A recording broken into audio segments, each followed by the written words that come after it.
यह वीडियो मुख्य रूप से हिंदी व्याकरण से है और इस वीडियो में हम लोग सीखने वाले हैं कि संज्ञा किसे कहते हैं, इसका परिभाषा क्या है, संज्ञा के कितने भेद होता है और इसके भेद का परिभाषा क्या है।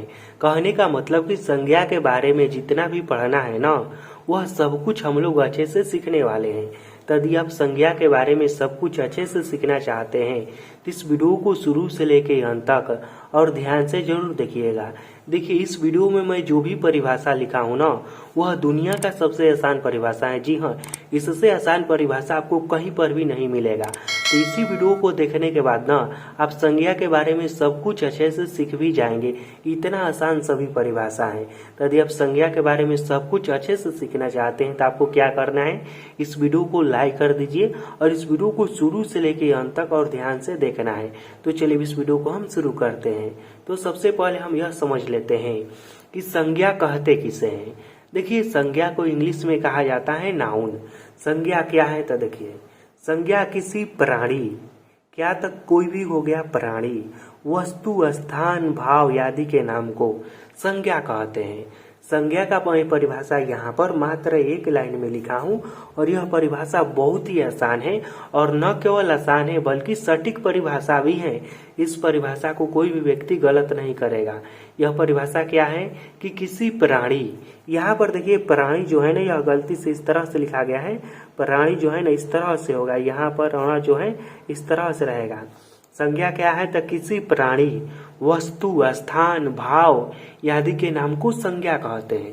अब आप लोगों में से कुछ लोग कहेंगे कि यह परिभाषा भी कठिन है, इससे भी आसान परिभाषा क्या हो सकता है। तो देखिए, संज्ञा का इससे भी आसान परिभाषा यह हो सकता है कि किसी भी नाम को संज्ञा कहते हैं। जी हाँ, किसी भी नाम को क्या कहते हैं तो संज्ञा कहते हैं।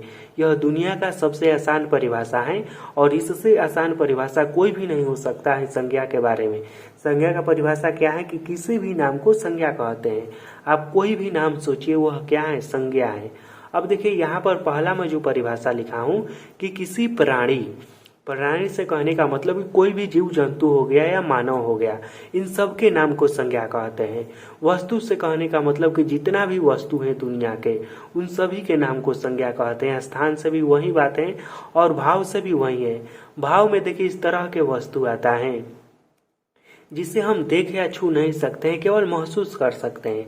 अब जैसे मैं यहाँ पर देखिए प्राणी हो गया तो राम हो गया, राम प्राणी में आएगा। ठीक इस तरह से हम किसी जानवर का भी नाम रख सकते हैं, कुछ भी हो गया वो प्राणी में आएगा। वस्तु में हो गया कलम हो गया, स्थान में पटना हो गया, कोई भी जगह हो गया, भाव में हो गया मीठा हो गया। ठीक, यह सब क्या है तो यह सब संज्ञा है। अब देखिए, संज्ञा के ना 5 भेद होता है। संज्ञा के कितने भेद होता है तो संज्ञा के 5 भेद होता है। कौन कौन सा भेद होता है तो देखिए, पहला होता है व्यक्तिवाचक संज्ञा, फिर होता है जातिवाचक संज्ञा, उसके बाद भाववाचक संज्ञा, फिर समूहवाचक संज्ञा और द्रव्यवाचक संज्ञा। और यहाँ पर देखिए, यहाँ पर मैं नंबर जो लिखा हूँ ना 1 2 3 4 5, यह सब नंबर पर मत जाइएगा। इसमें से कोई भी आगे पीछे हो सकता है, लेकिन जो यहाँ पर भेद का नाम है ना, यह आप लोग याद रखिएगा कि कौन कौन सा भेद होता है। और इसमें नंबर पर किसी को भी 1 नंबर पर आप रख सकते हैं, किसी को भी 2 नंबर पर रख सकते हैं। यहाँ पर कोई भी दिक्कत होने वाला है नहीं। आपको केवल इसका भेद याद रखना है कि व्यक्तिवाचक संज्ञा होता है, जातिवाचक संज्ञा होता है, भाववाचक संज्ञा होता है, समूहवाचक संज्ञा होता है और द्रव्यवाचक संज्ञा होता है। अब हम इन 5 भेदों को पढ़ते हैं और एक एक करके इन सभी के परिभाषा उदाहरण को समझते हैं। सबसे पहले हम यह समझ लेते हैं कि व्यक्तिवाचक संज्ञा कहते किसे हैं। तो देखिए, व्यक्तिवाचक संज्ञा का परिभाषा यह होता है कि जिस संज्ञा से किसी खास व्यक्ति, वस्तु, स्थान आदि का बोध हो, उसे व्यक्तिवाचक संज्ञा कहते हैं। व्यक्तिवाचक संज्ञा क्या है तो व्यक्तिवाचक संज्ञा वह संज्ञा है जिससे किसी खास व्यक्ति, वस्तु, स्थान या भाव का बोध होता है। जैसे में हो गया राम, तो यहाँ पर मैं राम कह रहा हूँ, इससे क्या मतलब होता है कि राम जिसका नाम है उसी को मैं राम कह रहा हूँ। ठीक, राम कहने से श्याम नहीं आएगा, यहाँ पर जब भी आएगा तो राम ही आएगा, यानी कि किसी खास व्यक्ति को मैं कह रहा हूँ। मैं पटना कह रहा हूँ तो पटना का मतलब यह हुआ कि मैं किसी खास शहर को कह रहा हूँ। अब मैं पटना कह रहा हूँ तो इसके जगह पर दिल्ली, बनारस, मुंबई, कोलकाता यह सब शहर नहीं आएगा। कौन आएगा, जब आएगा तो पटना आएगा। उसके बाद यहाँ पर हो गया गंगा नदी। तो जब भी मैं गंगा नदी कहता हूँ तो केवल गंगा नदी ही यहाँ पर आएगी, इसके अलावा कोई भी नदी नहीं आएगी। तो इस तरह से जो खास नाम होता है ना, उसे क्या कहते हैं? उसे कहते हैं व्यक्तिवाचक संज्ञा। इसका एक बार और परिभाषा समझ लीजिए कि जिस संज्ञा से किसी खास व्यक्ति, वस्तु, स्थान आदि का बोध हो, उसे व्यक्तिवाचक संज्ञा कहते हैं। संज्ञा के दूसरा भेद है जातिवाचक संज्ञा। अब जातिवाचक संज्ञा क्या है? तो देखिए, जिस संज्ञा से किसी प्राणी या वस्तु के संपूर्ण जाति का बोध हो, उसे जातिवाचक संज्ञा कहते हैं। जातिवाचक संज्ञा क्या है? तो जिस संज्ञा से किसी भी प्राणी या वस्तु के संपूर्ण जाति का बोध हो जाए, उसके पूरा का पूरा जाति का बोध हो जाए, उसे जातिवाचक संज्ञा कहते हैं। अब उदाहरण को समझिए, इसका परिभाषा और भी अच्छे से समझ में आ जाएगा। जैसे कि मैं यहाँ पर कहता हूँ नदी। अब मैं नदी कहता हूँ तो नदी, जितना भी दुनिया में नदी है, सब नदी का बोध हो गया। किसी एक नदी का तो नाम मैं नहीं ले रहा हूँ ना व्यक्तिवाचक संज्ञा की तरह, कि गंगा नदी, जमुना नदी, इस तरह से कहता तो वह व्यक्तिवाचक संज्ञा हो जाता। लेकिन मैं यहाँ पर नदी कह रहा हूँ, तो नदी कहने से क्या मालूम चलता है कि दुनिया का जितना भी नदी है ना, सबका बोध हो जा रहा है। उसी तरह से मैं यहाँ पर आदमी कहूँगा, या फिर औरत कहूँगा, या फिर लड़का कहूँगा, या फिर लड़की कहूँगा, या फिर बच्चा कहूँगा, तो इससे किसी एक का बोध नहीं होगा, बल्कि यहाँ पर आदमी है तो दुनिया के संपूर्ण आदमी जाति का बोध हो जा रहा है। गाय कह रहा हूँ तो दुनिया में जितने भी गाय हैं, सभी गाय का बोध हो जा रहा है। शहर कह रहा हूँ तो दुनिया में जितने भी शहर हैं, सभी शहर का बोध हो जा रहा है। तो इस तरह की जो संज्ञा होती है, जिससे उसके पूरे जाति का बोध हो जाता है, उसे ही जातिवाचक संज्ञा कहते हैं। एक बार फिर से इसके परिभाषा को देख लीजिए। तो जिस संज्ञा से किसी प्राणी या वस्तु के संपूर्ण जाति का बोध होता है, उसे ही जातिवाचक संज्ञा कहते हैं। अब इसके बाद अगला क्या है? तो अगला है समूहवाचक संज्ञा। अगला क्या है? तो यह है समूहवाचक संज्ञा।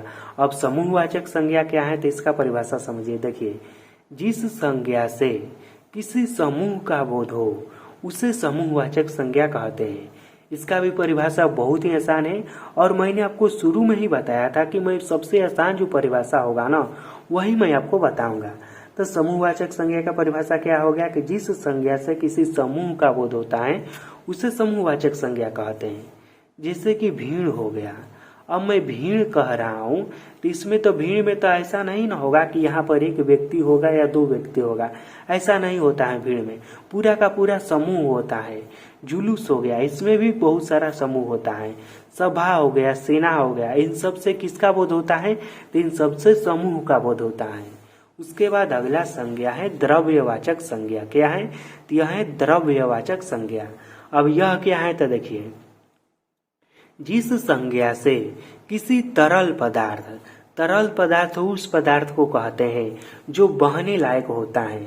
जैसे कि हवा हो गया, तेल हो गया, पानी हो गया, यह सब तरल पदार्थ में आएगा। तो द्रव्यवाचक संज्ञा क्या है? तो जिस संज्ञा से किसी तरल पदार्थ का बोध हो, अर्थात वैसे पदार्थ जिसे मापा या तौला जा सकता है, उसे द्रव्यवाचक संज्ञा कहते हैं। द्रव्यवाचक संज्ञा किसे कहते हैं? तो वैसी संज्ञा जिसे मापा या तौला जा सकता है, उसे द्रव्यवाचक संज्ञा कहते हैं। जैसे कि दूध हो गया, पानी हो गया, तेल हो गया, गेहूं हो गया, चावल हो गया, यह सब क्या है? यह सब द्रव्यवाचक संज्ञा है। देखिए, यहाँ पर दूध, पानी, तेल, इन सबको माप सकते हैं। गेहूं हो गया, चावल हो गया, ये सबको हम तौल सकते हैं कितना केजी है। ठीक, तो इस तरह के जो भी संज्ञा होती है जिसे हम माप सकते हैं या फिर तौल सकते हैं, वो सब क्या है? तो यह सब द्रव्यवाचक संज्ञा है।